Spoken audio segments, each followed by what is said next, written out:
చంద్రబాబు నాయుడు గారిని తన అక్రమ నివాసం మీద చర్చ జరుగుతూ ఉంది అధ్యక్ష. చంద్రబాబు నాయుడు గారి అక్రమ నివాసం పక్కనే గ్రీవెన్స్ హాల్లో గవర్నమెంటే గ్రీవెన్స్ హాల్ అక్రమంగా కట్టి ఆ గ్రీవెన్స్ హాల్ ఏదైతే అక్రమంగా కట్టారో అది ఎందుకు తొలగించారు అని చెప్పి ఈరోజు ఏకంగా చట్టాలు చేసే సభలోనే చట్టాలను ఉల్లంఘించి కట్టిన దానిని చట్టాన్ని గౌరవిస్తూ తీసేస్తే దాని మీద ఇవాళ చర్చ అధ్యక్ష. నేను ఒక్కసారి మీ ద్వారా చంద్రబాబు నాయుడు గారిని అడుగుతా ఉన్నా అధ్యక్ష ఎక్కడైనా కూడా మన మహారాష్ట్రలో మన బాంబేలో ఫ్లడ్స్ వచ్చినాయి అధ్యక్ష. తమిళనాడులో కూడా ఫ్లడ్స్ అప్పుడప్పుడు కనిపిస్తూ ఉంటాయి అధ్యక్ష. విపరీతమైన ఫ్లడ్ వస్తుంది, విపరీతమైన వర్షాలు వస్తాయి, నగరాలే ఏకంగా మునిగిపోయే పరిస్థితులు. మన మహారాష్ట్రలో బాంబేలో ఫ్లడ్స్ వచ్చినప్పుడు అయితే మన కళ్ళ ముందని టీవీలలో అందరం కూడా చూసాం. 10 రోజుల వారం రోజుల కిందట ఏకంగా ఈ స్థాయిలోకి నీళ్ళు వచ్చి పూర్తిగా ఏ రకమైన ఇబ్బందులు పడ్డారో అందరం కూడా చూస్తాం అధ్యక్ష. ఇవన్నీ ఎందుకు జరుగుతూ ఉన్నాయి అధ్యక్ష? ఎందుకు ఈ నగరాలలో నీళ్లు పోలేని పరిస్థితి ఎందుకు వస్తూ ఉంది?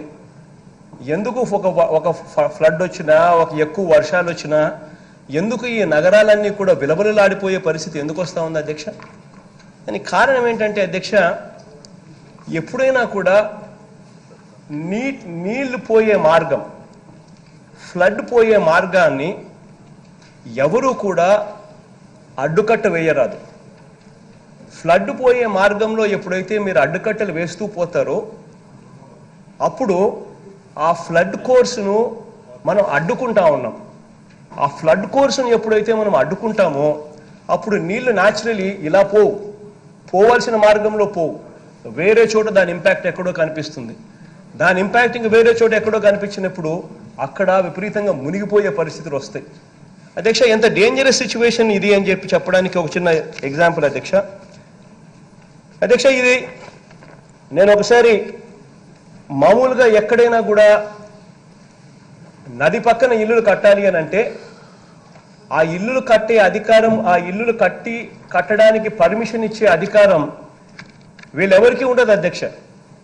ఆ అధికారం ఉండేది రివర్ కన్జర్వేటర్కి మాత్రమే అధికారం ఉంటుంది అధ్యక్ష. It comes under the river conservator act కింద, రివర్ కన్జర్వేషన్ యాక్ట్ కిందకు వస్తుంది అధ్యక్ష. రివర్ కన్జర్వేటర్కి మాత్రమే అధికారం ఉంటుంది అధ్యక్ష అక్కడ ఎక్కడైనా పర్మిషన్స్ ఇవ్వడానికైనా కూడా. ఇక్కడ ఈ పరిస్థితుల్లో ఇక్కడ చంద్రబాబు నాయుడు గారి నివాసం ఉంటా ఉన్న ఇల్లు అయితేనేమి, చంద్రబాబు నాయుడు గారి నివాసం పక్కనే ఉన్న ఈ గవర్నమెంట్ కట్టడాలలో ఏదైతే ఇల్లీగల్గా కట్టిన భవనం అయితేనేమి, వీటికి సంబంధించి రివర్ కన్జర్వేటర్ చంద్రబాబు నాయుడు గారి ప్రభుత్వం అడిగితే, పర్మిషన్ ఇవ్వమని చెప్పి అడిగితే రివర్ కన్జర్వేటర్ ఏం చెప్పాడో ఒక్కసారి ఈ లెటరు ఒకసారి టీవీ మీద నేను చూపిస్తా అధ్యక్ష. ఒకసారి let the entire assembly also see, assembly ద్వారా లెట్ రాష్ట్ర వ్యాప్తంగా ఉన్న ప్రజలంతా కూడా చూడమని అడుగుతా ఉన్నా. ఒకసారి చూడండి అధ్యక్ష. దిస్ లెటర్ వాస్ మీ కళ్ళ ముందనే కనిపిస్తా ఉంది అధ్యక్ష. సెప్టెంబర్ 2017 అధ్యక్ష. ఇది రాసింది కొంచెం రాసింది ఎవరో కొంచెం పైకి పోండి ఒకసారి, కొంచెం పైకి తీసుకొని పోతే రాసింది అధ్యక్ష executive engineer Krishna, central division, Vijayawada అధ్యక్ష. ఎగ్జిక్యూటివ్ ఇంజనీర్ రాసినాడు అధ్యక్ష. కొంచెం ఆ లెటర్ ఇంకా పైకి కొంచెం పైకి తీసుకొని పోండి అన్న కొంచెం అధ్యక్ష. అక్కడ ఒకసారి గమనిస్తే అధ్యక్ష ఆయన ఏమని రాసినాడు అధ్యక్ష, ఈ సబ్జెక్ట్ కూడా ఒకసారి సబ్జెక్ట్ ఒక్కసారి ఏమనుకోకుండా కొంచెం కింది ఇవ్వండి. సబ్జెక్ట్ అధ్యక్ష, construction of grievance hall within the premises of Honorable Chief Minister / camp office in an extent of 1200 square meters. Subject అంటే ఆ గ్రీవెన్స్ హాల్కి సంబంధించిన సబ్జెక్ట్ అధ్యక్ష. ఇంకా కాస్త ముందుకు పోమ్మా, కొంచెం ముందుకు వాన్నా, ఇంకా కొంచెం ముందుకు వాన్నా అధ్యక్ష. ఒకసారి నేను హైలైట్ చేసిన పోర్షన్ ఒకసారి చదవండి అధ్యక్ష. ఒకసారి చదివి నేను వినిపిస్తాను అధ్యక్ష. గౌరవ సభ్యులందరూ కూడా స్క్రీన్ మీద అది కూడా చూడొచ్చు అధ్యక్ష. ఇక్కడ ఈ రివర్ కన్జర్వేటర్ అధ్యక్ష, రివర్ కన్జర్వేటర్ గా ఉన్న అధికారం ఉన్న వ్యక్తి అధ్యక్ష ఎగ్జిక్యూటివ్ ఇంజనీర్. తన దగ్గర నుంచి తను ఏమని రాశాడు చూడండి అధ్యక్ష. The maximum flood level is 22.60 metres. అంటే ఇప్పుడు చంద్రబాబు నాయుడు గారి ఇంటిని ఒకసారి గమనిస్తే అధ్యక్ష, మనము ఈ అసెంబ్లీకి రావాలి అని అనుకుంటే అదే బండ్ మీదనే వస్తాం అధ్యక్ష. అంటే ఆ బండ్ మీద నుంచి ఒక్కసారి ఇలా బండ్ మీద కారు పోతా ఉన్నప్పుడు ఇలా బండ్ మీద ఇలా చూస్తే అధ్యక్ష, ఇలా కిందికి తిరిగి చూస్తే కింద చంద్రబాబు నాయుడు గారి ఇల్లుతో పాటు చంద్రబాబు నాయుడు గారితో పాటు అనేక ఇల్లులు కింద లెవెల్లో కనిపిస్తాయి అధ్యక్ష. అంటే బండ్ ఈ స్థాయిలో ఉంటుంది అధ్యక్ష, చంద్రబాబు నాయుడు గారి ఇల్లులు ఇవన్నీ కూడా ఈ గ్రౌండ్ లెవెల్లో ఇక్కడ ఉంటాయి అధ్యక్ష. మీ అందరికి కూడా అసెంబ్లీకి వచ్చేటప్పుడు బహుశా అందరికీ కూడా కనిపిస్తుంది. This is the difference in levels అధ్యక్ష. ఒకసారి గమనిస్తే ది మాక్సిమం ఫ్లడ్ లెవెల్ అధ్యక్ష 22.60 మీటర్స్ అధ్యక్ష. అంటే మాక్సిమం ఫ్లడ్ లెవెల్ ఇస్ 22, దాంట్లో రాసినారు అధ్యక్ష 22.60 మీటర్స్ అధ్యక్ష. And the highest field level, అంటే చంద్రబాబు నాయుడు గారు ఉన్న ఇల్లు highest field level is at 19.50 metres. అంటే 19.50 మీటర్స్ లో ఆయన ఇల్లు ఉంది. మాక్సిమం ఫ్లడ్ లెవెల్ 22.60 మీటర్స్ కు మాక్సిమం ఫ్లడ్ లెవెల్ ఉంది. అంటే ఏకంగా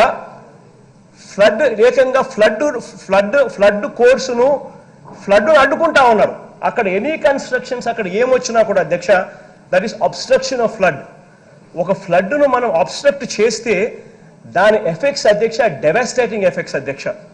ఫ్లడ్ కోర్సును గాన ఎవరైనా కూడా అడ్డుకుంటే అక్కడ ఇంకా అన్నిటికన్నా బాధాకరమైన అంశం ఏమిటో తెలుసా అధ్యక్ష, ఏకంగా ముఖ్యమంత్రి గారే ఈ రకంగా ఇల్లీగల్ కన్స్ట్రక్షన్ లో ఉండడం, ఏకంగా ముఖ్యమంత్రి గారే ఏకంగా ఫ్లడ్ కోర్సును ఆపడము, ఏకంగా ముఖ్యమంత్రి గారే ఫ్లడ్ వచ్చినా పర్వాలే, ఫ్లడ్ కోర్సు మారిపోయినా పర్వాలేదు అని చెప్పి అన్న యాటిట్యూడ్ ముఖ్యమంత్రి గారు చూపించడం మొదలు పెట్టేసరికి అధ్యక్ష, ఆ రోడ్డు మీద అంతా కూడా మొత్తం కూడా కన్స్ట్రక్షన్స్ అన్ని కూడా విచ్చలవిడిగా రావడం మొదలు పెట్టే పరిస్థితి కనిపించింది అధ్యక్ష. ఈ వీడియో మీకు నచ్చినట్లయితే లైక్ చేయండి, షేర్ చేయండి. మా మూవీ బ్లెండ్స్ ఛానల్ ని సబ్స్క్రైబ్ అవ్వడం మాత్రం మర్చిపోకండి.